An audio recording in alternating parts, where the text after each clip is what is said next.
Hey, Shane, Yes, mans? have you seen Scream 6? No. Hey, Bryce, have you seen Scream 6? No. Well,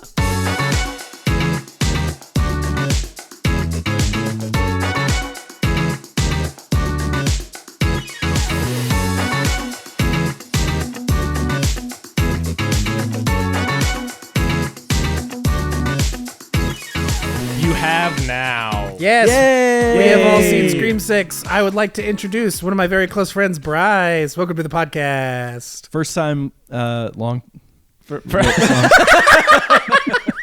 First time long. I agree. First time long. Second time shorter. So me and Spencer went and saw Scream 6 on opening night. We did. And then me and Bryce saw it literally the next night. So you're kind of the resident expert on this one, having seen it twice. This is very true. That being said, I did miss a sizable chunk of the end when we went. It was like a double date. So Megan went and saw it with us. She got sick right at the very end of the movie, so I missed a sizable chunk at the very end. But that being said, I saw it the first time. Oh, okay. Well, then real fast, because I don't know if spoilers up front. Did you see the post-credit scene? I did, and I was Okay. very angry about it because Shane and Megan had to leave early, and the last thing Shane said to me, he was like, "Hey, you know, something's coming, we gotta go." But the last thing he said to me was like, "You guys stay. You definitely have to see the post credit scene." And I was like, "Oh yeah, sure, okay, yeah." And then after the movie's over, Katie was tired, she wanted to go, and I was like, "Wait," because Shane said, "There's a post credit scene. Oh, I it's gotta so see worth it. We got to see what it is."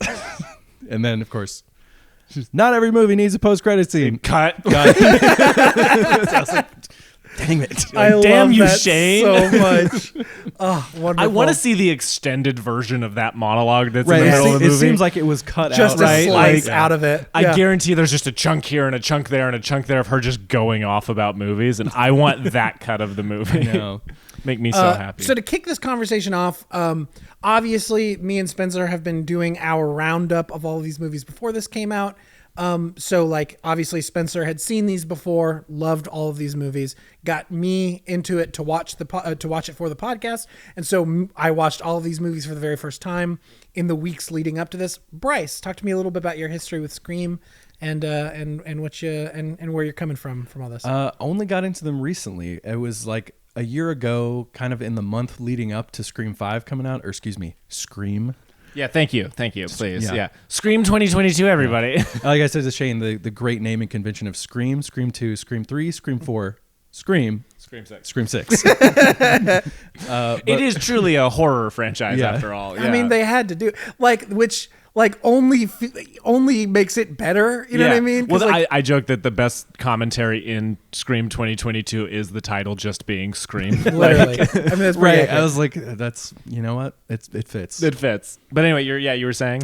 Oh, just that it was like the month before Scream came out, and we're in the mood for a spooky movie, and we're not super well versed on like some of the way back classics of like Nightmare on Elm Street and things like that, and we were like, well, Scream seems like a fun movie, and a new one's coming out after like 10 years. Let's watch them all and then go see the new one. And so we did, and we loved it. And I had no idea how funny they actually were. Yeah. Yeah, No, I was there's not expecting that. straight up hilarious, like just comedies. I at don't know times. how the whole meta layer of it just sailed over my head before I watched it for the first time, and I was like, oh, these are like doing a thing. Yeah. I had, before I had seen, I mean, like literally I saw the first one a month ago for the first time or maybe just slightly over. And so I had like some idea that there was like a meta humor nature of it. I was not expecting the extent to which these are just commenting not only on the slasher genre as a whole, but on themselves. Eventually it becomes I heard referential. The snake eating its own tail. Yeah. Yeah, like the Ouroboros or whatever. So I was at work and I heard people talking about Scream 6, and they were like trying to figure out whether or not they needed to see the other Scream movies. And I was like, I heard them talking. They're like, oh, I think maybe you need to see Scream 5, but I don't know if you need to see the rest. And I stormed in there. I was like, you need to watch literally every other Scream movie to Grab him by the understand what's collar. going on. Like these movies are so self-referential at this point. You have to be fully caught up. I had that similar. My brother's friend knew I loved these movies, so he had my brother like text me like, "Does Jacob need to like see all these?" And I was like, Yes. Before I saw Scream 6, I was like, I don't know. It feels like it's really about legacy, but I had just watched Scream 3 and was like, I don't really like that one that much. Yeah. So I was like, you need to watch 1, 2, and 4, and then 5, obviously. You could probably, I was gonna say you could skip. You could skip 3, but there's one really funny joke in the movie where he's like, the only solo Ghostface, good for him for ambition, I ambition guess. on that and you're guy. like, who? And it's like But the movie is about legacy. It's about the whole thing leading up to it all. Like the killer's literally leaving the masks of previous. Which I was so curious about before we saw it, was like, what's this one going to be, quote unquote, about? Yeah. Because the first one's horror movies, the second one's sequels, third one's trilogies, fourth one's remake, the fifth one's like Lega sequel. Yeah. Kinda, sorta. It wants to be about legacy. that one's the most kind of obfuscated. Where it's like Five's kind of just about remakes again, but in the modern landscape of remakes. But at the same time, it's like it gives lip service to elevated horror. This And like it just, modern class of. It just doesn't Which really do which that. it can't really do because it's a slasher by nature. So Yeah. it can't really be an elevated horror spoof. Yeah, and so and then Scream 6 is so much about like legacy and Lega sequels and Which is hilarious because the character is not in it. You know what I mean? Sydney's not here. Yeah. And can we talk about that? I know we talked a lot about this, about how frustrating this I know. situation is. And which I only knew the backstory of from listening to that episode. Oh, really? I have no idea. Oh, trust me, Which made it even more annoying in this one when they were like, oh, well, yeah, she's safe. She went into a safe place now. That's why she's not here. And I was like, she deserves her happy ending. He's like, fuck I was you like, guys. fuck you. I listened to the podcast. I know what you're doing. Yeah, no, they're trying to, which it like sucks that they had fucking Courtney Cox be the one to do, which I like that sequence with Courtney Cox there in the middle. It's really good. Her hanging up on Ghostface, redialing, and then turning around and shooting at the noise was the coolest move anyone has done in all 6 of these movies. It's literally the funniest thing where she's like, can you hold on a sec? Huck. And then back to Wait, it. what? It's so good. There was a split second, a couple scenes earlier where I got it in my head. I was like, is Courtney Cox Ghostface? Yeah. I was like, is Gail gone crazy from losing Dewey and she's perpetrating the Ghostface murders to give herself more publicity? And then I was like, oh, that'd be a crazy move. And then like one scene later, they like bring up that theory. And you're like, so not that one. That Okay. one, I was like, oh, they were onto me. I mean, well, that being said, they did even they directly point at the killer in that scene, like the scene where it's like who all is a suspect. Yeah. I mean, they point at him and say like, are you one of the the same thing happened in 5, you know what I mean? Yeah. He got it in 1. Which is so good. Yeah, no, that's funny too, right? He got it in 1, and the killer's in this one being related to the killer of the last one, which is like exactly what Scream 2 did, but this one does it so much better. That's true. It's the same like parental, right? But my favorite fucking thing, because they're so more integrated in the story in a way that like in 2 she was not. She was just like a fucking like a D character. And in the this movie is very much about like parents and kids, you know, like you have Yeah. this like looming of the sister trying to be the mother, but that's not the relationship, and their distant mother. You have this cop who lost his daughter but really lost his son. Like that's baked in there at least a little bit, you know what I mean? Yeah. But it's one of my favorite little details is, you know, in 5 they're like Jack Quaid's like, I know it sucks that it's me, and then immediately they're like, he's innocent, and they just scroll past a Twitter feed where he's like, innocent angel, and he's just like, Jack Quaid's like, y'all knew what you were fucking doing. That was so good.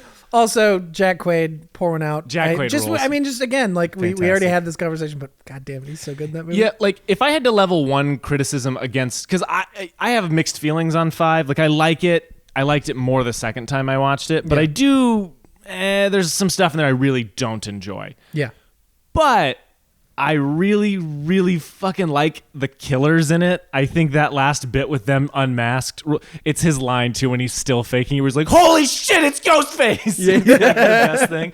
But the bit of him going, I need to go down to the basement and going, I'll be right back, and then pausing and then looking at each other and being like, I was like, great, so funny, so funny. Yeah, but it's like the killers in 6 are not quite as interesting to me or fun when they get unmasked. Like, it's not quite the same.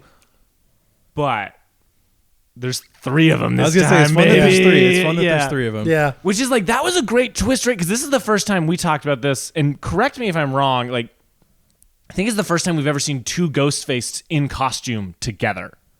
Oh, like fighting, not pretending to be one person. Yeah, right. Like, because they roll out and they stab him 100 million times, but he's fine though. He's fine. Core 4, baby. Yeah, core 4. Core 4. And then they just do the double wipe, which Shane and I both went. Yeah, when they both wiped the knife at the exact same time, like that. Yeah. We're like, this is the greatest moment ever. Fucks so hard. So good. Oh, it's so good. Is this? I was thinking about this after I left the movie. Is the girlfriend falling off the ladder the only character death after the intro? Oh, there's the therapist. There's the That's therapist. right, that's and right. then also the boyfriend was dead in the shower right before that. Like Because I was like, he's all sliced up in the that's true. bathroom. Because I left the movie thinking, wow, pretty much everybody lived. Yeah. But I Which forgot is about those people. Yeah. Funny because it's like, it feels like there's a high body count, but there's 2 fake out kills. Yeah, you know what yeah. I mean? Like, And then like there's 3 fake out kills. They kind of make you think they killed Kirby for a little bit. Yeah. So many people got stabbed in this movie and And we're survived. fine. I mean, like, is That's that a Scream. problem? No, I don't know. care. It's just how many. It's how Well, many people survive stabbings. The thing is I'll say this what 6 has better than 5 for me. 1, I think it's prettier. Like, I think the like aesthetic they're shooting in is just that they up all of that in Yeah. a really cool way. It's not like houses in this. It's like this apartment is like weirdly intricate, and they're shooting like across apartments Right. in they New didn't York go back City. to they didn't go back to the same suburban house for like the 4th time. Exactly, Yes. right? Like, it looks pretty, and it has some of the most inventive like ways to shoot Ghostface, like the therapist kill when it's like the Through the window. window, and he just goes like, Yeah. it's like so good. Good. Also accomplishes the thing that every horror series gets to eventually, which is going to New York. Yeah. Which I'm surprised they never commented on once. Literally showing Jason Takes Manhattan in that opening. But the other thing is that the core 4, right? I like them so much more in this movie. I liked too. them before, but like now I care about them. Mm-hmm. Where Yeah. like when in the subway scene when she gets stabbed, I was like, no. Yeah. What a And great then when scene. he gets absolutely fucking shanked at the end of the movie, I he also- gets stabbed like 30 times. And that dude, By 2 people just yeah, it's terrible. he can take anything. He is He is the Terminator. truly. Well, and Chad. before that, he's literally just punching and fighting Ghostface like a fist fight street brawl, and it's Yeah. like, this is amazing. So that is what this sets this one apart for me. Really, is that like the core? We didn't need the legacy characters. Was my big thing of like Gail Sure. coming back was Gail weird. didn't even have to be in it. No, I wish she it's- wasn't. I wish she wasn't. I Like, mean, that we scene is get that cool. great scene, but But I And just can wish I- she was like the rest of the movie. She does nothing, except for the same shit she always does. And then like we get that one cool scene, and the weird thing that she has a boyfriend. Why did she need a boyfriend? Why couldn't that just be a bodyguard? Did she Or- have a boyfriend in the last movie? Did she have that was Oh, that guy her shoot. boyfriend in 5? did they mention that? I can't I'm remember. pretty sure there was. can't remember. I feel like there was one scene in 5 where it was demonstrating that her and Dewey are not together anymore. Well, it where does- she had like a boyfriend in the background or something. Okay, maybe that's because I know it very much was like they're not together, Yeah. but I don't remember that. Maybe that's true. Maybe that's just a carryover thing. Because that was Which she was like not phased at all by having him brutally murdered in front of her. Truly. I mean, that's why I was like, I wish it was like a bodyguard or like an assistant Yeah. or something. Like, it just didn't need to be a boyfriend. Like, it was just like weird. Yeah. And he's like weirdly way younger than she is. Like, it was just Yeah. weird. I kind of and- wish they didn't do other things with this one that I love.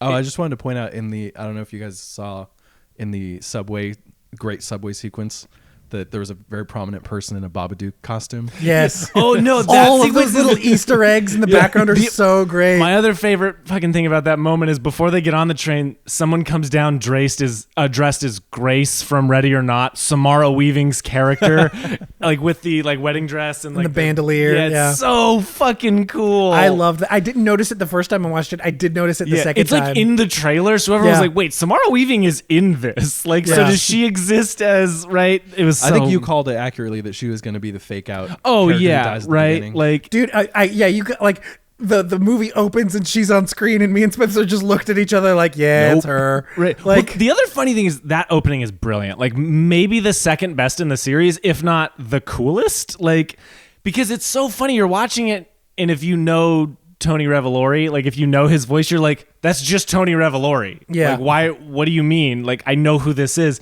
And then when I was like, what's the fake out here? Okay, she's dead. Now okay, this is the killer. Why is he killing her?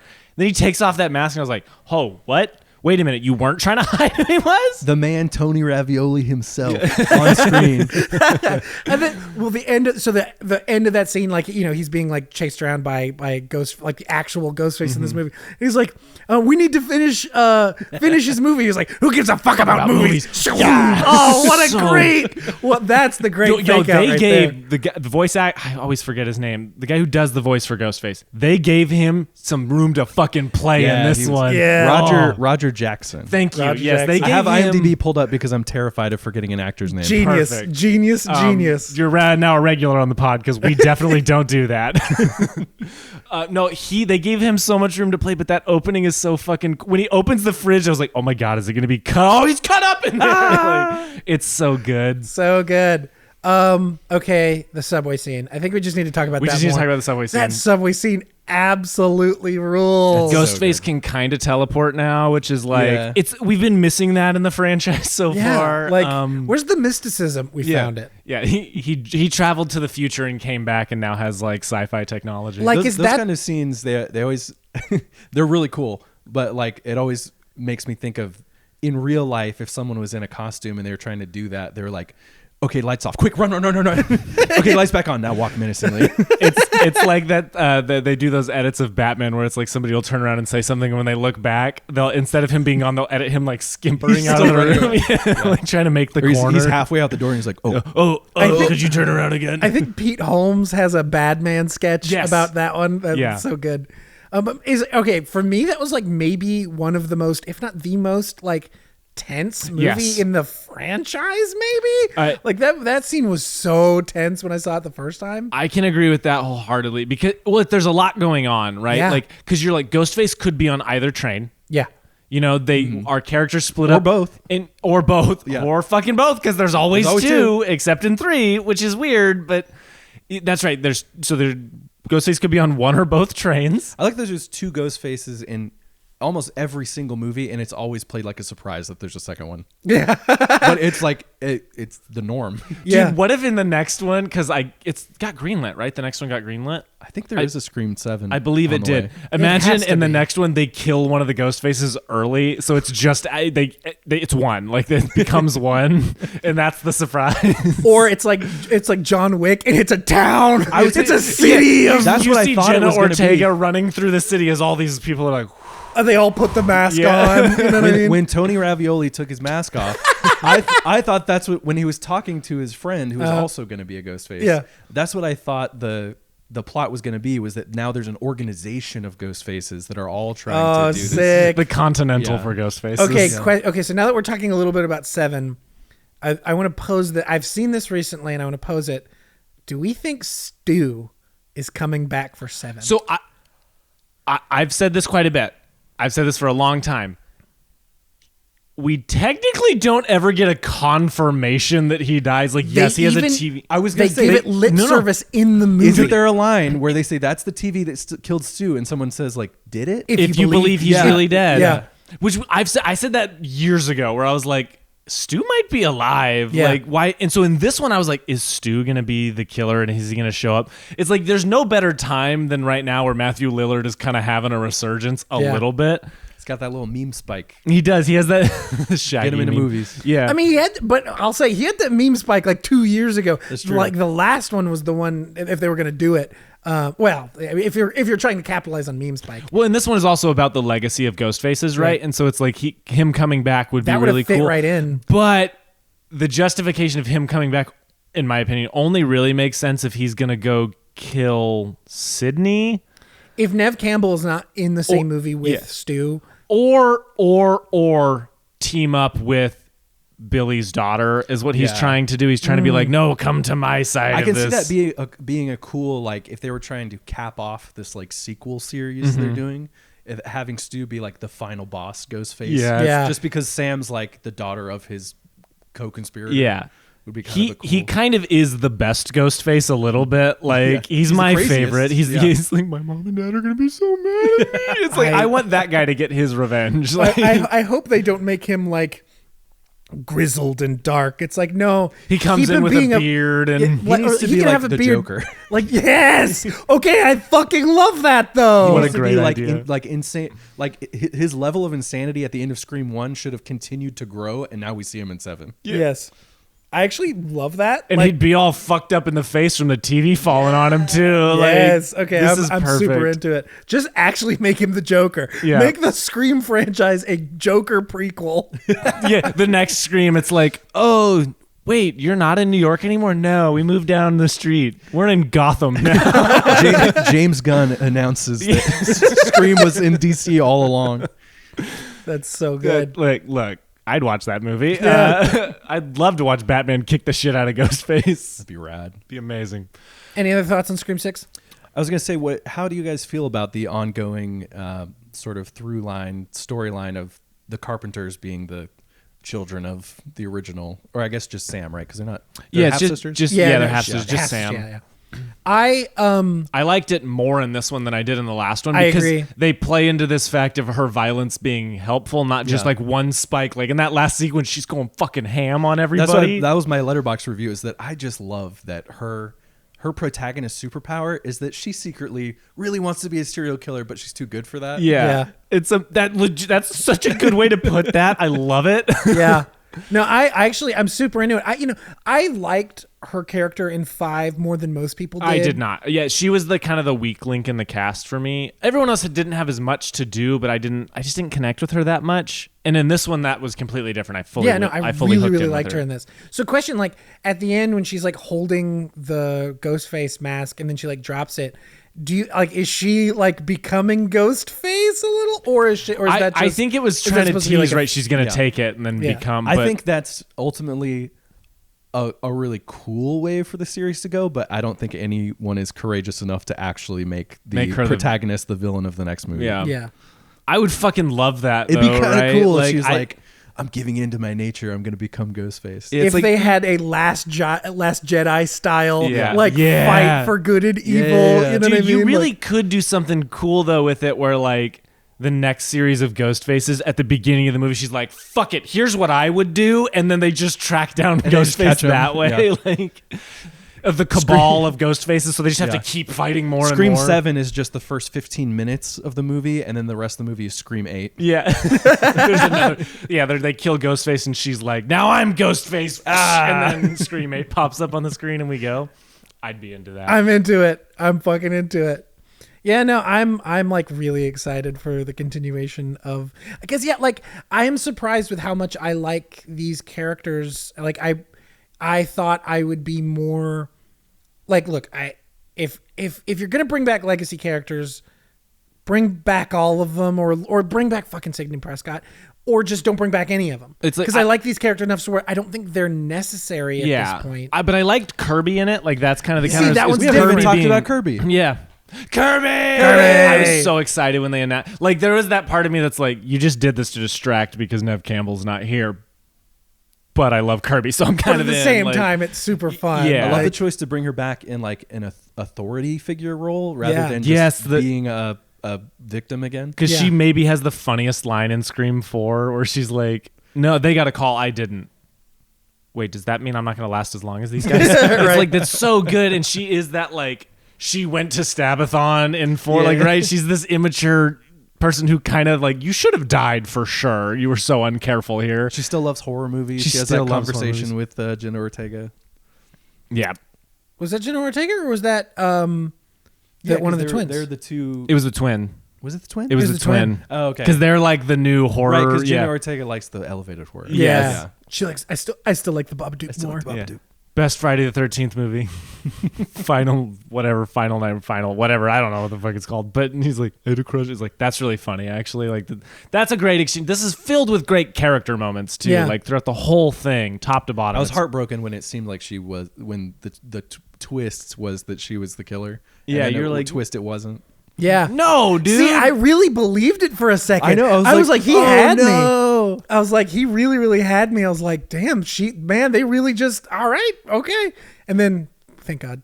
Dude, the moment when you reveal that he is the third Ghostface, right, is so brilliant and so quick. I was like, oh, right? Because they're like, it's the square off with the two guns. Yeah. And then you see Ghostface come up behind you. You think Ghostface is going to stab him.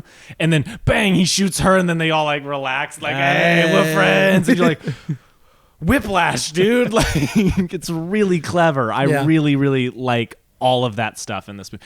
It's got one of the most interesting final act locations, too. Dude, I want that. I just want that theater. Like, Yeah, right. I just want to own that because that is All the props. so cool. It's like, again, just Scream with like perfect like understanding of their audience and like the landscape. Like this kind of shrine, exactly what an insane movie nerd would make. Like they would do this. Like truly, dude. Like, it's so good. It is funny though, like think about how much money did they spend to get all that shit, right? Like, And yeah, whatever. Dewey or not Dewey. What's Jack Quaid's name? Richie. He's got some cash apparently. Well, no, they did make reference to like how they get all this stuff. Oh, cops, you can bribe cops, but turns out his dad is a cop. So Yeah, maybe that he must just have gave been- it to him. Yeah. Oh, fair.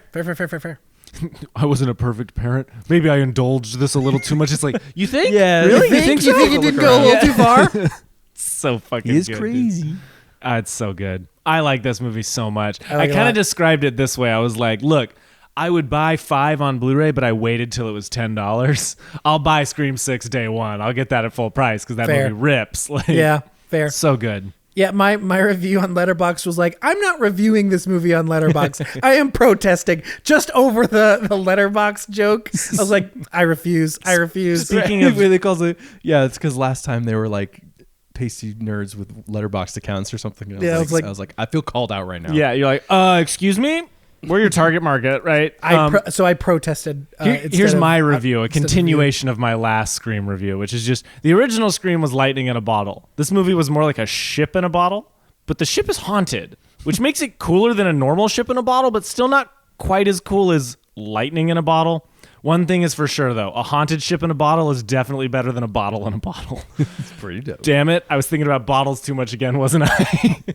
This Classic bottle classic bit. bottle thoughts. Classic bottle thoughts. Just bottle thoughts. I talked to my friend Scott because I posted that, right? He like quoted my review with his review. He's like, you created a core memory for me with that, just the idea. And I was like, I know. You're creating an extended bottle universe. I am. Every Scream movie from now on will just be some bottle reference. Okay, speaking BCU. of every Scream movie, how would you rank all of the Scream movies at this point? Where does it fit into your ranking? I think at the top, we got Scream 1 because always original, always best. Yeah. I agree with that. I think 2 and 4 are probably fighting for second place. Interesting. I think then 6, then 5, then 3. I know you guys were more down on 2 than I was. I remember really loving 2. Well, I like to. no, I like two I quite like a two bit. more the more I've thought about it. Where I was like, okay, that rules, right? The cop car scene where they're trying to climb over the unconscious ghost face, so scary. So good. It's the That one's only a other really movie good- besides the first one that still has Randy in it. Yeah. Oh man, pour one out for Randy. Pour one out for Randy. Um, See, that's why that movie gets a little lowered. bit of a. It's just because of it the killed injustice. Randy. like you killing killed Randy. the wrong guy. Yeah. They really did. Um, He should be the guy in every movie. that He really runs should. up the role. It's to the point that in 3 they bring him back in a video the call video, because they that is the need most him. Like contrived it's scene in such the world. bullshit, and it makes no sense what he's saying. Hey, just in case I get killed in the second movie, here's all the things for the third movie in case it happens. which is, by the way, a hilarious joke, but it's so dumb. It's so dumb. My ranking would probably be 5, and then I would say 6 and 4 are kind of the two tied for second, and then it would be 2. Sorry, Scream, and then sorry, what did I say? You said 5 first. That's not what I meant. I can't talk. My brain is thinking and trying to visualize. It's 1 and then 6 and 4 kind of tied in there, and then probably 2, 5, 3. So it's kind of similar. We just swapped. Yeah, 2 and- pretty 2 and much. 5. I would say Scream 1, 6 and 4. And then I would say 5 and 2 are Okay. very much kind of in the same level for me, and then Scream 3 miles below. Power gap. Yeah, it's Scream 3. Power gap. This is a bit of a change because after we watched 4 and 5, you kind of said you might like 5 more. Yeah, I've thought about it more. I like Scream 5 way more than I think most people do. I really like Scream 5. It was like super fun. But watching Scream, how much better Scream 6 is than 5, I've lowered my ranking of 5 a little bit. 'Cause Yeah. I really, really, really liked 6. And like I think 6 is doing more of what 5 should have done. Yeah. And so like I think it makes me like Just also really interesting that like the best Scream movies always came out with like a bunch of time in between, and then like the decade in between 3 and 4, and then 4 has great commentary, and then the decade in between 4 and 5, and then the commentary is really like, what are we trying to do here? And then 6 comes out literally a year later. Man, the and just fact that they did this in a year. nuts. It's nuts. And how like actually really good it is I know. in just a year's time. I did really like Scream 5's commentary on the Legacy sequel thing. Yeah. It was less about horror movies and more just about like the state of like having a sequel come out 20 years after the first Yeah, one. yeah, Right. Which I really enjoyed. I felt like they nailed the toxic Reddit fan aspect. The of thing it. is, that's what it's commenting on at its Yeah. best, is that They weird. nailed that part of it. It's just the fact that they essentially like bookend it with like elevated horror stuff, and just like it just they isn't- tried to throw that in there because it's been a it's like, trend recently. It's, but it's modern. It's like, yeah, but that's not what you do. We're Scream. This is Scream. We're not doing. Yeah, so- I mean, and especially because we've kind of had a resurgence of the slasher movie with like the Halloween remake, true. right, and stuff, and then the Fear Street trilogy, and then stuff. It's like slashers coming back. Don't put them out. They're making their return. It's Yeah. great with Scream coming back, especially stabbing their we're- way right back into your heart. Well said. Well said. Any other thoughts on Scream 6 before we move on? Just Dope. that I really dig it. Just dope. Just dope. Good Just one. good fun movie Good with, shit. with a bunch of my favorite stuff in the whole franchise, like Yeah. the train scene, the double Yeah. wipe, the double the wipe. 3 ghost faces is cool. The comedy really working too. Like Yeah. good Super ass fun. movie, dude. Super good. Hope they can keep it up. Yeah. Preach. Next year when we see Scream 7, Hopefully, Scream 7's not the new Scream 3. Oh, It will be the shit. third of its trilogy. Oh shit! No. Shit. Just don't make it a character that. Just don't make it her brother. Just don't make her a secret brother, and we'll be all right. The plot is that they're rebooting Stab, and they have to go to this film set. That's not even. It's like not The even. problem is you're right. I think that's what's gonna happen. Yeah. Like, speaking of Stab, I want a Stab poster really bad. Yeah. Like that would That'd be be so sick. cool. Like that'd be great. So to move on to kind of our next thing, we're going to talk a little bit about The Last of Us. Now that Last of Us is officially wrapped on and has season been over 1. for enough time that you losers can have seen it all, and we Yeah. can talk about it freely. So we talked a little bit about the first 2 episodes several weeks ago. And kind of like what we did for Scream, we talked on that episode about our history with Last of Us. Like Spencer, it's like your favorite game of all time. Yeah. Just about. For me, I appreciate it. Like I love the story. I think it's the best video game story of all time, but I don't like love the gameplay all that much. Like the puzzles and stuff just don't really work for me. "Quote unquote" puzzles. Yeah. Right. It's like the Find the puzzle- ladder. Find the box to drag over. all that stuff like bogs down the pacing in a way that frustrates me. And then I find the AI super weird and inconsistent in a way that really fucking pisses me off. I haven't played the second one, but there are some crazy videos of how smart the AI pathing is. And Oh yeah, no, the second one is nuts, dude. Like some of the stuff you have to learn how to do and navigate to like successfully fight these people is crazy. It's such a cool the one thing I will like never take away from the second game is how good the gameplay is. Yeah. Like it's got story issues, but I also kind of love it. But the gameplay of that is like unreal. It's so good. Yeah. But maybe I'm curious how you would experience that. You've played I've played 2. I played part 2. 1, part 2, and Left Behind. And Left I have Behind, yes. only played part 1. I have not played Left Behind, and I have not played the sequel. What about you, Bryce? Where are you coming I've played part 1 and Left Behind. several times in the past, and I've been playing along with the show. Yeah. As it comes out, every time an episode comes out, I'll play that chapter of the game to see the comparison. That's fun. And that's super fun. Yeah, like as the show, like I think once, like 2 or 3 weeks ago, right before the end of the show, I watched like essentially just like all the cutscenes cut together, just so I could kind of remember, because there were parts that I couldn't remember that well, and I wanted to remember, like I wanted to be able to compare. And so I just watched all the cut scenes so I could like remember exactly how it went out, how it went together. But yeah, I haven't played like Left Behind or anything like that, and you haven't played 2. So yeah. So with that in mind, what did y'all think of the series as a whole? I loved it. I thought it was a lot of the series has fostered the conversation of adaptation. Yeah. And what does that mean and things like that. And I thought it was just the best. I think it's a great example of adaptation because it keeps all of the best, the iconic scenes and lines and moments. It just ports directly, almost like shot for shot, line for line. But then everything around it, they mess with a little bit. They do their own thing. Yeah, and to great effect, I think. The conversation of adaptation.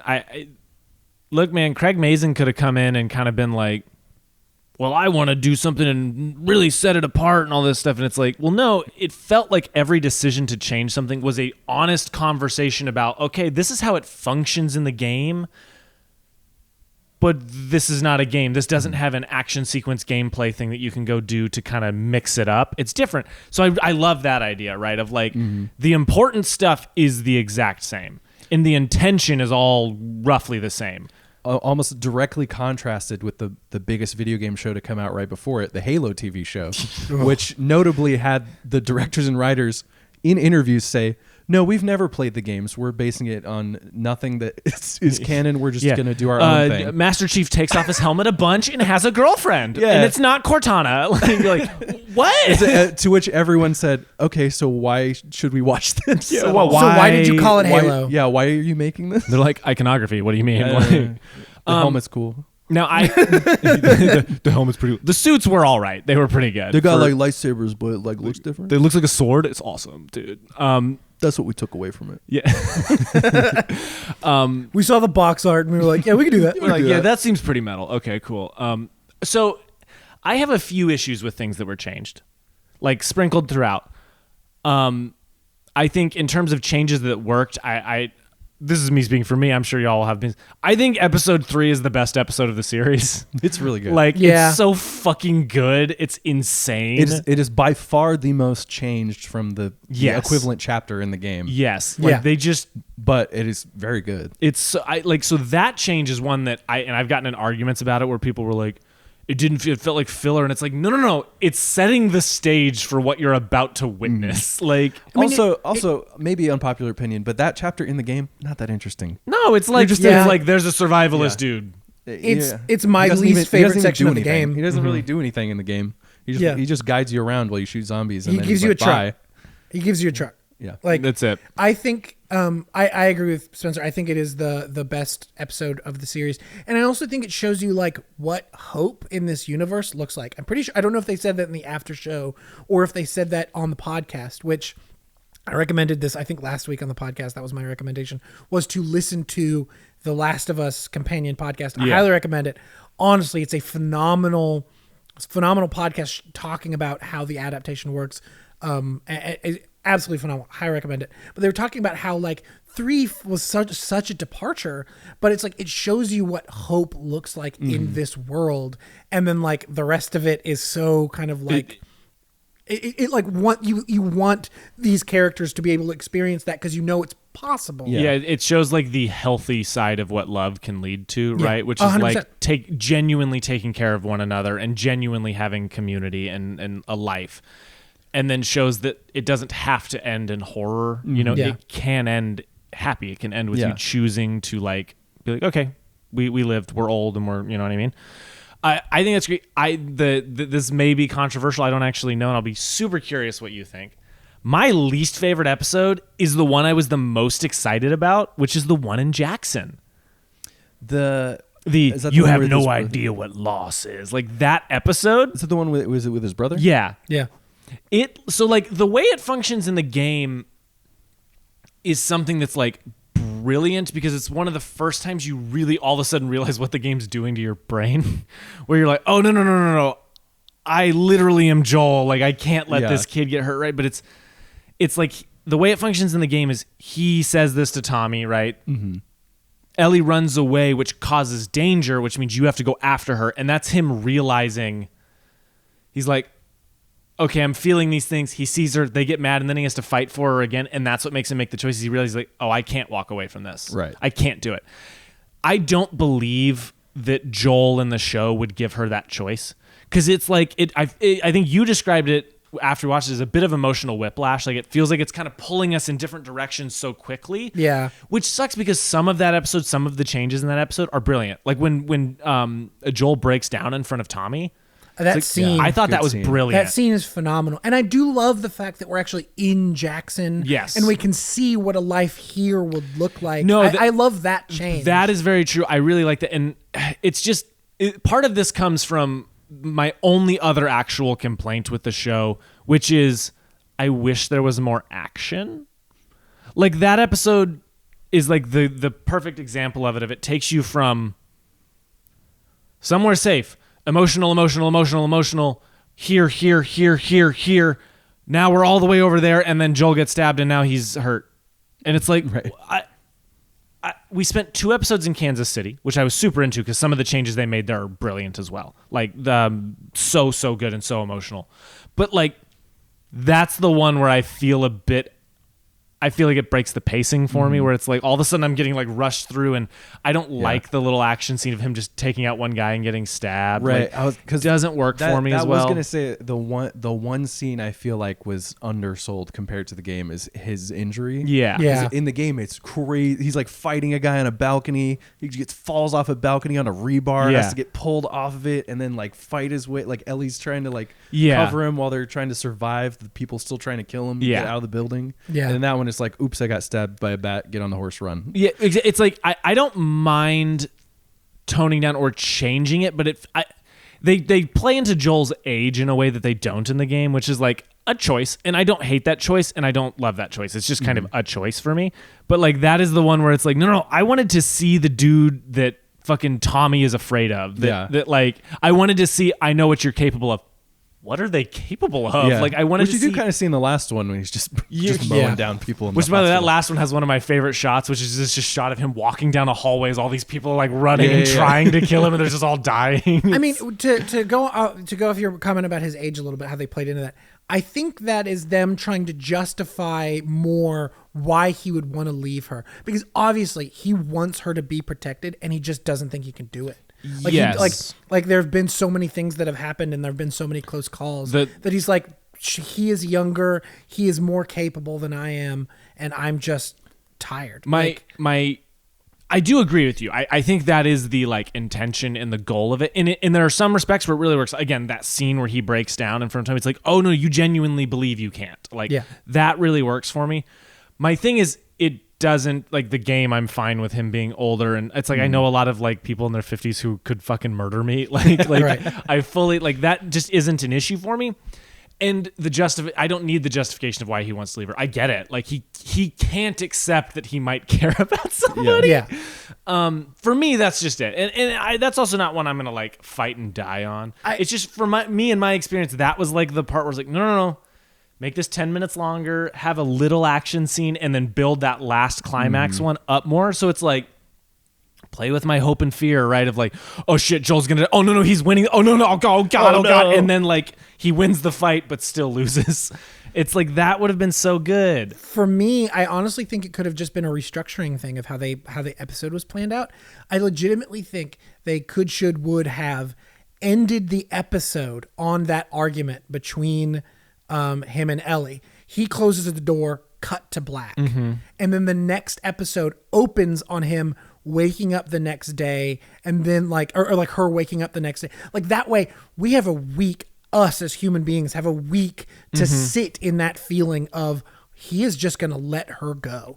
And then the next episode is her coming out and then she sees Joel at the stables. Like, honestly, I don't even think you have to change anything. I think just restructuring it, because the way that the reason, like you brought it up, I described it as emotional whiplash, is So they have the scene with the argument. You have no idea what loss is. No, you're not my daughter. You're going with Tommy tomorrow. That's it. Close the door. And then it cuts to him in his bedroom thinking of Sarah, and then falling asleep, like remembering his daughter and realizing he can still protect and save the next person. And then we cut to her waking up and going to the stables, or what's his brother's name? Tommy, thank you. I want to say Johnny, and I knew that was wrong. Tommy coming in and taking her to the stables, and then Joel's there, and then so they agree, and then the next scene is them buddy pals again, which has some of the best cinematography of the whole scene, which is hilarious. Which is a great scene, and it's beautiful, but it's so quick. It is such a turn from within 5 minutes time or less, goes from "you are not my daughter" to look at me, I'm showing you how to shoot. It just feels super quick. This is what football is. I legitimately think had they just put that at the end of the episode, and then the next episode starts with her waking up and going to the stables and seeing him, that would have worked a lot better for me. I can see that. Yeah. And then going into... And then maybe have more of an extended action scene of them trying to escape the university. Yeah. I also think that could have been... Well, I think that could have been... I don't think it needs to be as crazy as it is in the game. No. That's like a whole chapter is killing 1,000 dudes at the university. We could have split the difference a little bit. For sure. The other thing is interesting. I'm curious what y'all think. They toned down the infected a lot. Yeah. There's episodes with none. None. You mean the number of them? Yeah. Right. And the fact that in the... Except for one episode, then there's a lot. Then there's so many in that episode. And a bloater. A single bloater. And there's one bloater in the entire show. In that podcast, they went, I think bloaters are unkillable.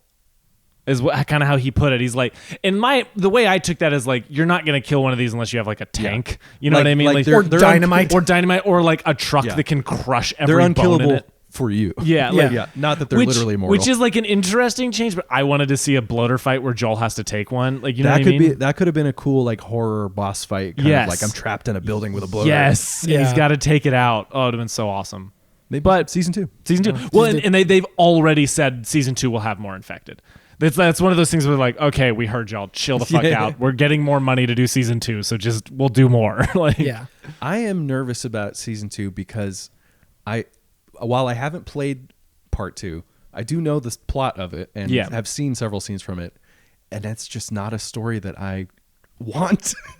Well, I'll tell you what, I'm very it's such a downer. Yeah, no, there's zero hope. In a way that part 1 is not. Part 1 is, I would say it's about hope in a way. Yeah. It's a very bleak and sad world where bad things happen routinely. But in general, it's the thesis statement of 1 is find something to care about, stick with the people you love. Yeah. Life goes on. It'll be all right if you love someone. And then part 2 is you'll never be happy again. Straight up, dude. Everyone you love is dead. Well, they've talked about that too. They said, look, we're changing things in 2. 2 will take place over multiple seasons. So how much they'll change, how much they don't, because by nature of story, if you change something at the beginning, the end has to be different because of you know what I mean? The changes in season 1 are superficial or experiential. They're not plot changes. So I'm curious what that means for 2. Are you going to change plot things? What's exactly going to, because the structure of the second game is impossible to do in 1 season of television, and it's kind of impossible to do in 2. It feels like it's something that could only have been done in either a comic book, a novel, or a video game. I do think I think the first Last of Us is built to be adapted to a show. Yes. It's literally episodic. Yeah. There are literal chapters, in a way that most other video games, why so many other video games struggle to be adapted to the big screen, is because so much of what is great about these games is the act of playing the game, where it's so much of Last of Us is the story and the characters. It's it is so well written as compared to so many other video games that it's just ready built to be adapted. It is so cinematic by nature of the game that you're playing. I am interested, similarly to Bryce, I know the story of part 2, though I haven't played it. I have seen some scenes, and kind of similarly, I'm uninterested in playing the game even. Right. Like I just I almost don't even want to subject myself to the depression. I was like, y'all should just go through and play it, but skip all the cutscenes, like just so you can experience the gameplay. I mean, Naughty Right. Dog's gameplay is always impeccable, so Yeah. I've wanted to try it out, but I'm just like, I don't Well, want to be they're gonna do sad. that multiplayer thing here soon. and Yeah, we're gonna- right. Yeah. And so like, I wonder if part 2 is going to struggle a little bit more in the adaptation. or change more. Yeah. Yeah, than season really, one did. really change. Well, because that's the other The thing. structure is so interesting Yeah. of how they structured part 2. Well, yeah, part 2 is interesting, but it does have a bit of that chapter thing where it's like day 1, day 2, like Yeah. because you start in Jackson in the second game and then you go to Seattle, and so it becomes Seattle day 1, Seattle day 2, Seattle day 3, and then there's the big twist in the middle, and then Seattle day 1, Seattle day 2, Seattle day 3. You could still chunk it and chapter it up, but it's that midpoint shift in that game that you're like, well, how the fuck do you? What do you mean? Now Like, what? We starting over? Like it's I don't know how you do it. I mean, like they've talked about. I'm pretty sure that it is in the plan for part 2, the game, to be split up. It will. amongst 2 seasons. Can you imagine if they ended the season with that midpoint shift of we let you live and you wasted it? Holy shit! And then just a year and a half of waiting for the next Legit. one would be nuts, dude. And then the next one starts not at that moment. It starts 3 days earlier from a different person's perspective. Yeah. That would be wild. But going back to season 1, do y'all have any standout episodes other than episode 3? Is there anyone that like really sticks out? Any moments that stick out? The second, the part 2 of the only 2-part episode with the brothers. I Yeah. always forget the name. Sam and Sam and Henry. Henry. That Yep. was such a brutal episode in Yeah. a good way. Like Yeah. not in a like makes me want to be sad for days, but like a oof, like Yeah. what a good just episode of television. Like Yeah. the trying to run through the neighborhood while being sniped at, and Yeah. followed by the reversal where Joel's sniping and there's a huge zombie action scene, followed by the brutal That like scene with that little with brother with- turning in the hotel room, like back to back to back. I was like, what Yeah, a it's like- television show. Ooh, yeah. No, I think I agree with that. That episode's phenomenal. I really like what they did with Kansas City. I really, really love how they kind of expanded the world around. I really love that aspect of adaptation. There was how they expanded that world. And what they did, they made some really interesting choices with those characters. I mean, the fact that, is it Sam or Henry? I can't remember. I think Sam's the little one. Sam, the fact that Sam is deaf, super cool. Great addition. I love that choice, and that kid is so fucking cute and so know. fucking good. Yeah. like just absolutely phenomenal. I think I agree. That's definitely up there. I love the pilot episode Yeah. a lot. I think it's the scariest of the whole, like other than that one contained sequence when all the infected start ripping out of the ground and then just running. The intro to The Last of Us, the game, yeah. which they did almost shot for shot in the show, Yeah. is so good. Yeah. Like just the idea of like the zombie apocalypse is currently happening, but it hasn't quite reached you yet, and you're Yeah. like, something's off. What's going on? Yeah. The news, went off the air. A plane crashed in town. What's happening? And then just like everyone's like, go, get in the car. It's so scary. Yeah, dude. Well, then just talking about scary, that opening scene that's in like the 60s for some Yeah. reason. And we're all like, what's happening? Oh, God. Oh, no. Like, so good. So good. Phenomenal. So scary. I mean, I'm like, scared of fungus now. The episode. I mean, like the I'm scared of fungus now. Oh, that's a hilarious thing, too. When she gets him the penicillin, it's a medicine derived from fungus. yeah. It's like, that's such a good, they talk about that on the Yeah. pod. It's such a good detail. The penultimate episode with David. Yeah. Geez, holy crap! That episode's so good Jesus. too. Like, and like the Left Behind, dude. Like, basically every episode is so freaking good. The show. I love absolutely the rules. episodic nature of it. Yeah. This feeds into a little like soapbox rant that I feel like I Ooh, go the off floor well. is yours. TV shows need to be more episodic. I'm sick of every TV show being a like 10-part movie. I want to talk about a show and be like, do you remember the episode about this one thing? And everyone goes, yeah, that episode. Yes. Not like, what episode was that? And it just continues for hours and hours. Like, that's why I was so hyped about when the first season of The Mandalorian came out. Yes, I was just about to bring this up. That was Yeah. what I loved about The Mandalorian, where I was like, I don't need a whole ongoing crazy plot with a big bad guy at the end. I just want to tune in every week and watch one episode about the Mandalorian going to a new planet with Grogu, and they get into some shenanigans, and at the end they leave, and I love it. Well, I agree. What my pitch for what every Mandalorian season should be is each episode they're meeting a colorful cast of characters, and as the B plot to like every other episode, there's like some growing threat, and then the last episode is them all teaming up to go fight it. Like that's what every season of that show should be. So you get like Cobb Vanth coming back, Timothy Olyphant's character. You just get him coming back for some reason. You get all the other Mandalorians they meet. That's because I agree with you. # make TV shows again. Make episodes of TV actually episodic. Yeah, the showrunner of The Boys talked about that quite a bit. He was like, "You're not a 10-hour movie. You're a TV show. Yeah. Be a TV show." I want to distinctly remember that's the episode about blank. Yeah. Yes. I think The Boys is really good about that too. No, it is. It's like each episode is kind of its own little adventure on an arcing story, but like it is like more The Last of Us. Yes. Yeah. There's a very strong, through line and overarching plot and character arcs going on, but at the same time, each individual episode is what crazy adventure are we up to this week? Yeah. It has such a solid beginning, middle, and end to a singular story in a block of stories that tell a complete story. Yeah. Like I agree. I completely agree. And I was literally, when you mentioned that, I was like, The Mandalorian is the perfect example. Where the first one is very much like Creature of the Week, kind of like fun, and then like, it gets crazy near the end of the season. And then like season 2 is very it's like 10% that, and then it gets so burdened by plot. Yeah. Have y'all started season 3 yet? I have. I saw the first episode. I haven't watched any of it I've seen yet. the first 2, and there are 3 out as of recording this, something like that. What do you think? What do y'all think so far? I think that show is gorgeous. Like, it is so pretty, and the VFX are so cool. Like, some of that stuff and like the space stuff is awesome. Like, I'm really into a lot of it. I need to catch up on it because the first episode is kind of weird. The first episode feels like the first 20 minutes of 3 different episodes to me. Accurate. Episode 2 is cool. Episode 2 has some really cool stuff. It feels like we do a lot in episode 2. Like, I guess my ultimate issue is The Mandalorian wants to be both what we're talking about, the 10-hour movie, but also the TV show. So now it's like got these weird episodic elements, but really it's telling this big plot.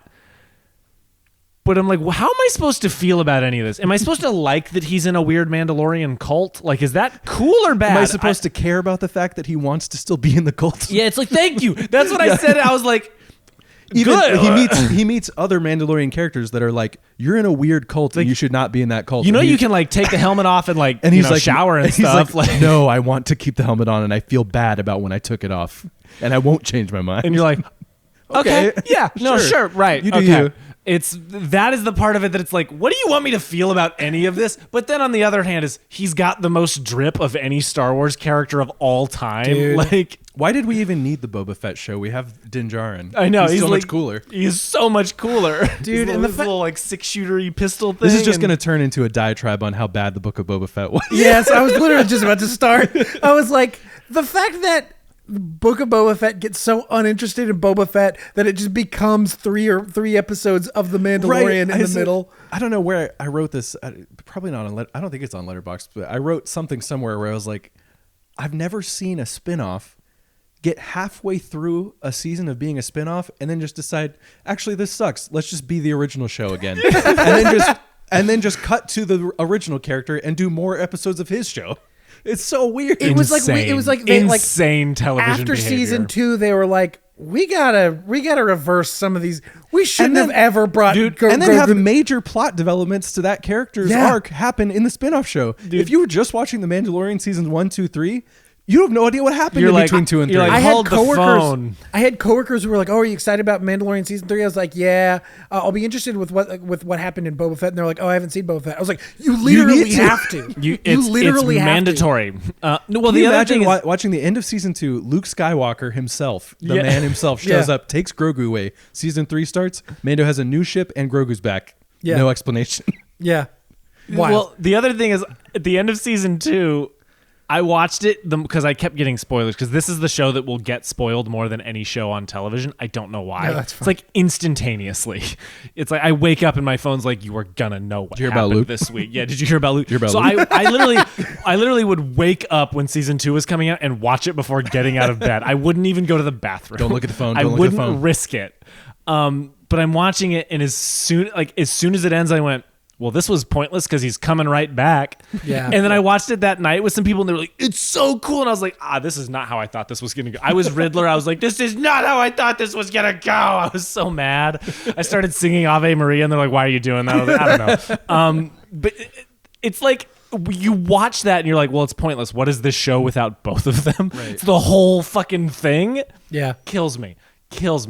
So season 3 is weird. Like, I don't know what I'm supposed to feel, but like, it's fun seeing him do space cowboy things. Like, Space Cowboys are cool and it's pretty, so I'll it's probably like, finish it. I'm in. Like, yeah. So I'm in. Okay. Yeah, so I'm in. And Pedro Pascal's voice is Pedro Pedro Pascal's so hot right now. To spin back to The Last of Us. Yeah, sorry. So we talked a little bit about in our episode. We talked a little bit about the casting of Pedro Pascal and Bella Ramsey.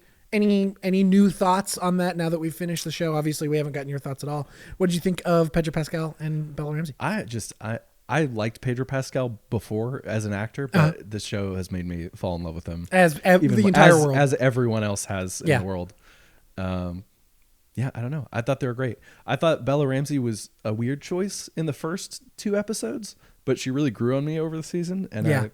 I really like them both. Perfect casting. I think both of them are absolutely perfect. I think Bella Ramsey got the weirdest backlash when a bunch of weird neckbeards were I was gonna say I went. This is so weird, by the way, because I went on.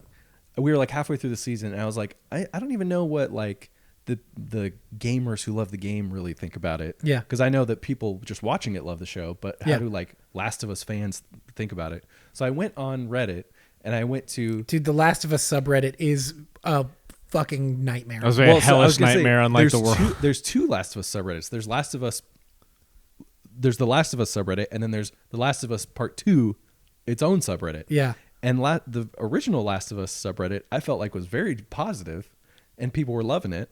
And then the Last of Us Part 2 subreddit is the most vitriolic, weird, incel neckbeard hate fest for the show. And I was like, what does this mean? I don't know how this happens. I think the Part 2 subreddit is literally the subreddit where people go to complain about Part 2 because they are all transphobes and like bigots, and like that's where people go to be like, woke culture is ruining media, all this kind of shit. Like that subreddit is so consumed by hate at this point, not only for Part 2 but anything that has a woman in it that they don't want to fuck. Like literally that was the thing, that was the part of the discourse that confused the hell out of me, where they were like I think Bella Ramsey looks weird. I don't think she looks they were all like, hating on her, like, and she's like, and they're like, okay.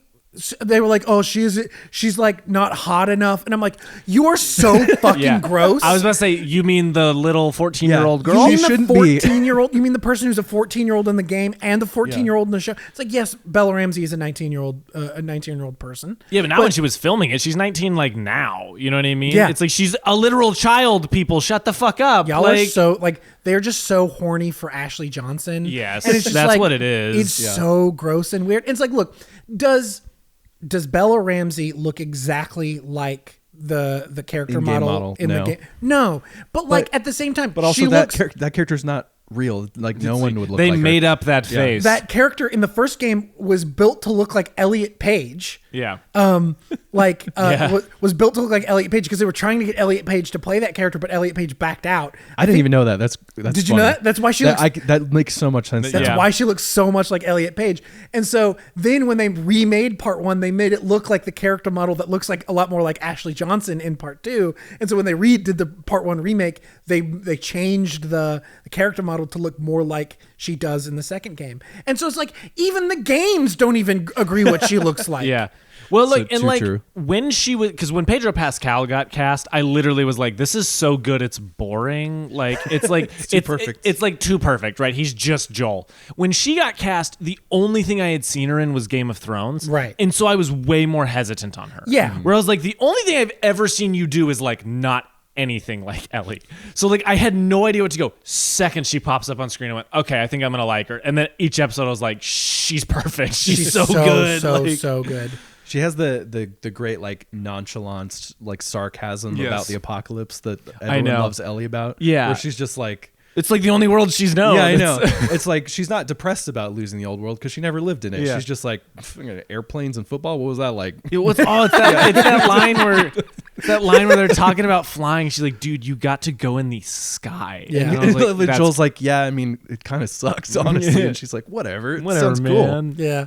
So yeah, she embodies that role so much. Yeah. I absolutely perfect. I think she's phenomenal. I think the casting top to bottom, beginning to end, is like, there's no one I can think of that I don't love in this. It's fun that they got to add the original actors from a lot of the characters in the game. Oh into yeah, the show. the person who plays Abby in the second one is one of the nurses. She did the photo of like her dad dead on the thing, and it's that famous photo from the like Green Arrow TV show where the Flash is like by his gravestone, right? So she did that over the corpse of her like father. She went, so funny. I was like, that's brilliant. That's so good. I also think like I love some of the interesting choices that they made with a lot of the casting too. Like specifically, I can't remember her name in Kansas City, the like Kansas City leader lady.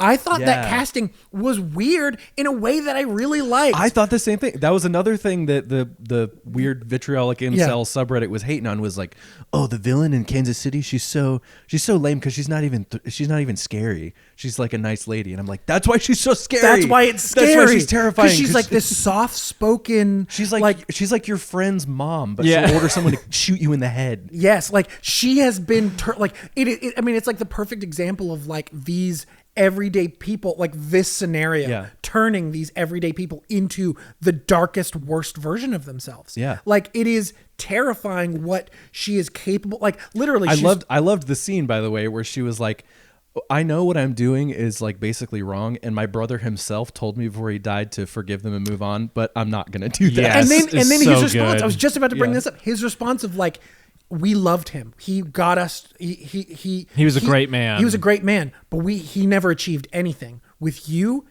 you are the reason we won.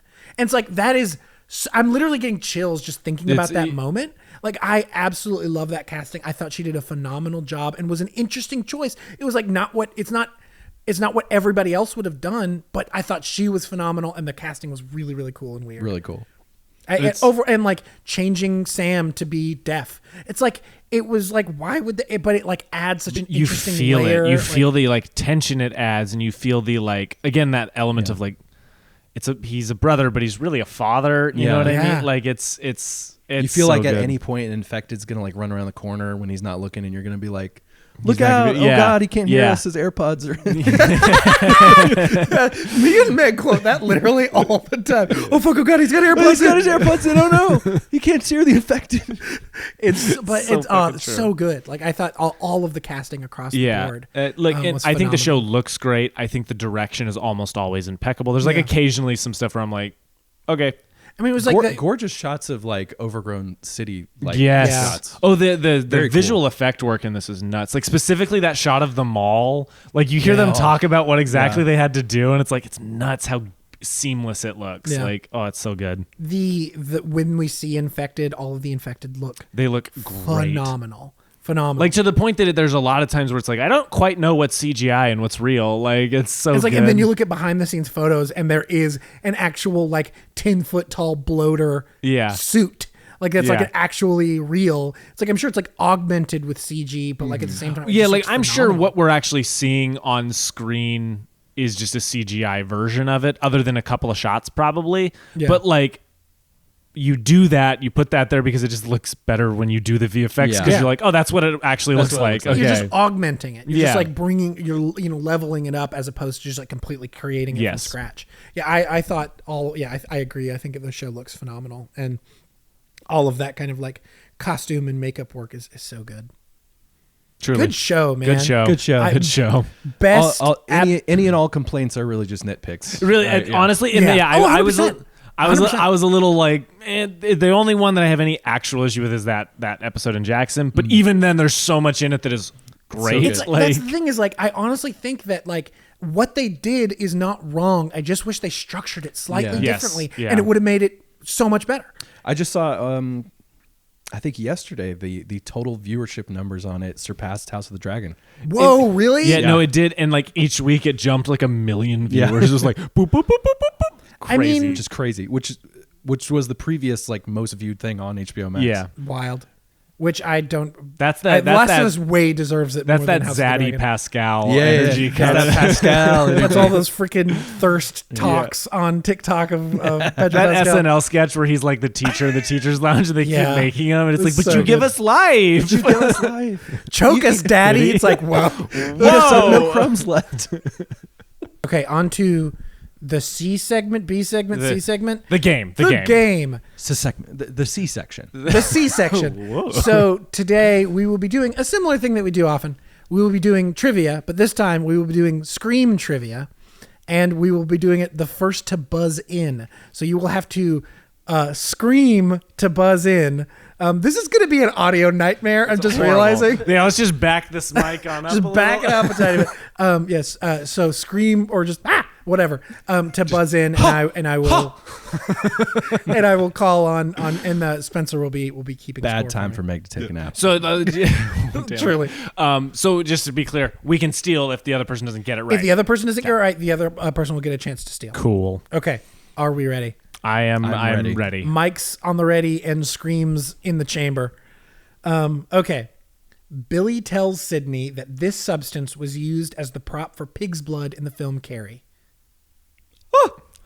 Bryce. Red dyed cornstarch?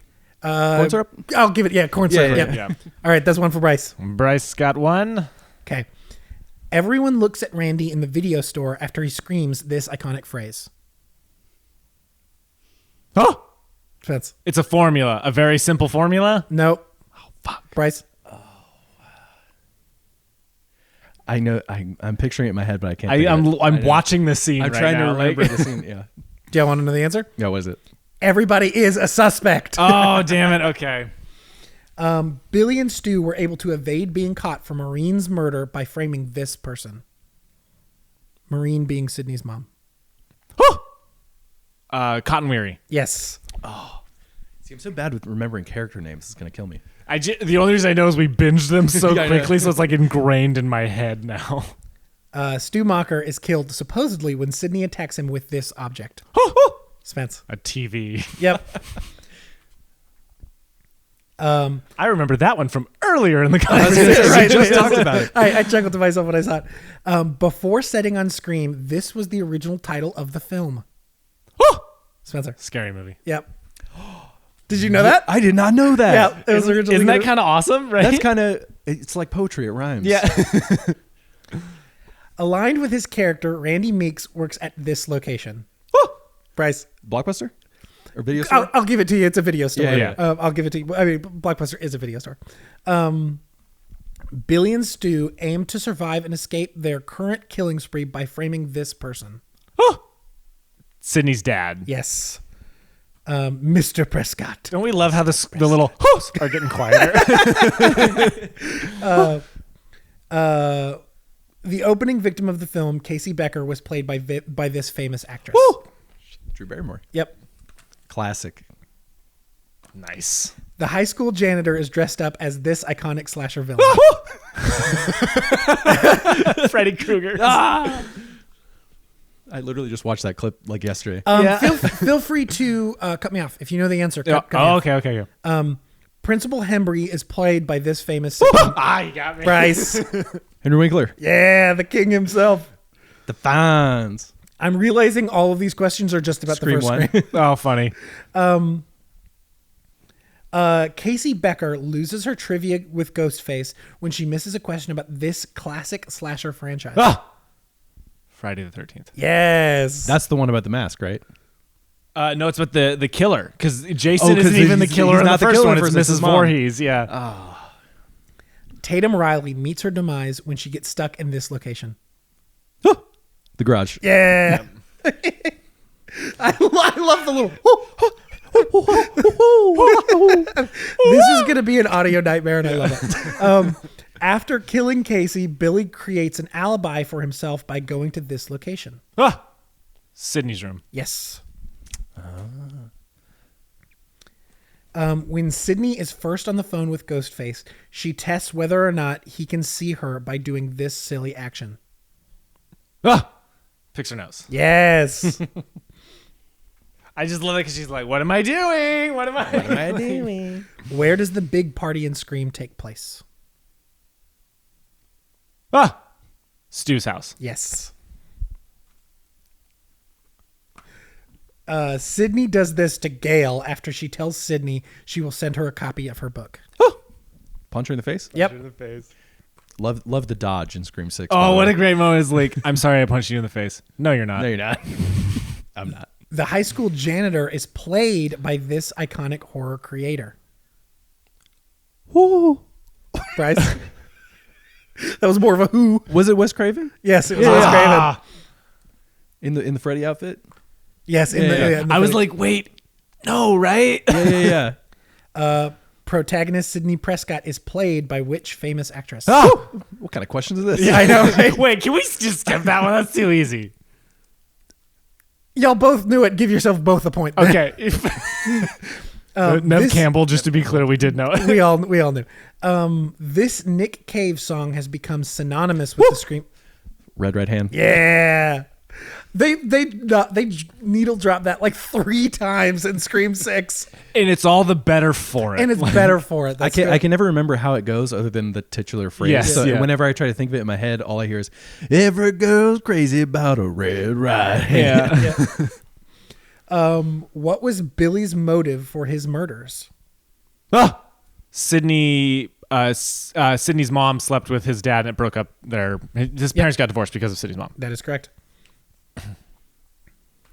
I always forget the actual motives because in my head they're just like because they're crazy. Because they're insane.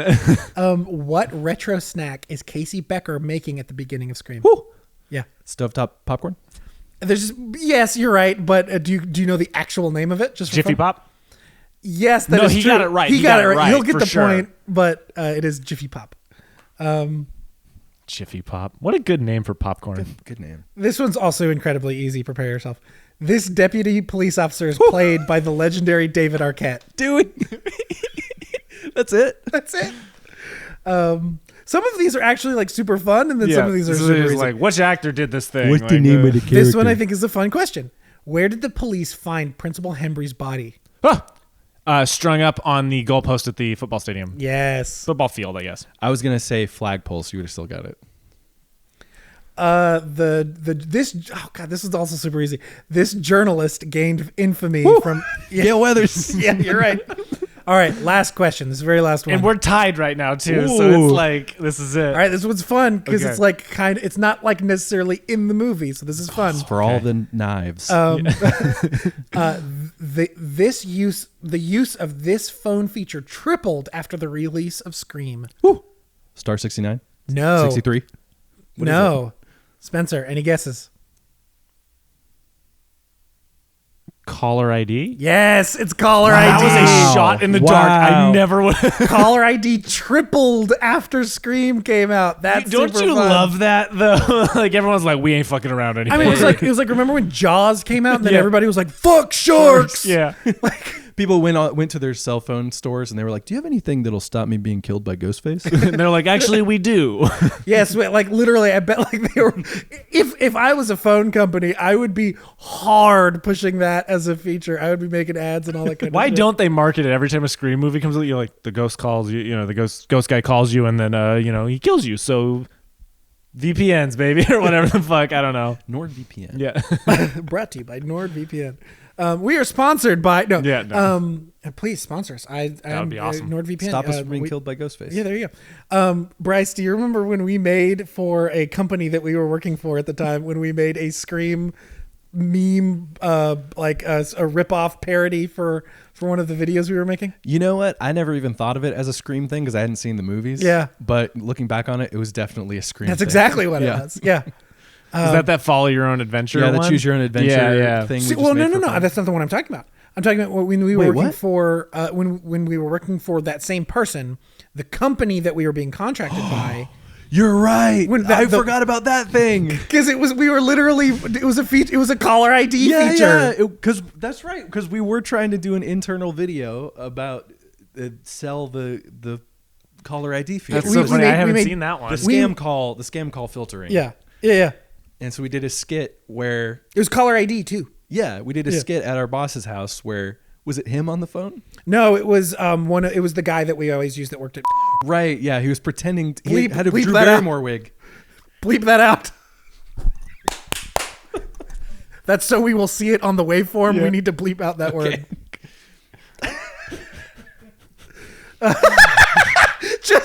Just turning to me going clap clap clap. We're gonna leave that in, just cut the audio, and then bang, bang, bang. Okay, so if you just saw that anyway. Anyway, But yeah, long story short, it was we've it was made a spoof. scream parody. I still love that's one of my favorite videos that we made, just because like when we cut from the Scream and then we found that song, I was like, hey Bryce, do you have like a funny a song that would work well here? And it's like, oh, perfect. The joke being that he gets the Scream phone call. Yeah. They're like, what's your favorite scary movie? And he's like, I know it's my little brother. I see you on the caller Yeah. ID. It's like, dang it. Crap. So good. That's so Comedy genius, if I must say so myself. We're the best. We're so funny. We love it. good. Well, awesome, man. So yeah, any recommendations? Yes, I'll kick it off. A couple things. Ted Lasso just came back. We love. I don't know. Have you seen Ted Lasso? My parents have been watching it actually, so I get Okay. a lot of it through osmosis, but I really want to watch it Look, myself. I'll tell you, it might be the best character writing on TV right now. It's just wonderful work. So I watched the first episode of season 3, really good. I've been rewatching Midnight Mass.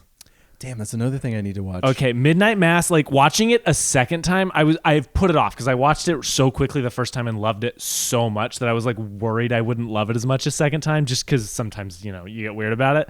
You're like, that was a weird experience thing, not that it's actually good. It's like almost more painful to watch a second time. It's phenomenal. I've also watched it twice. It is so unbelievably good. I love all of that guy's stuff because he did the Hill House. Mike stuff. Flanagan is Yeah. that dude is he had such a great partnership with Netflix for so long, and Both of his Hauntings seasons are great. the Hill House, and he was not all that involved in Bly Manor as much, like with the writing and stuff, and he was, but it's fascinating to me that it still just is like his show. Yeah. Like I love it.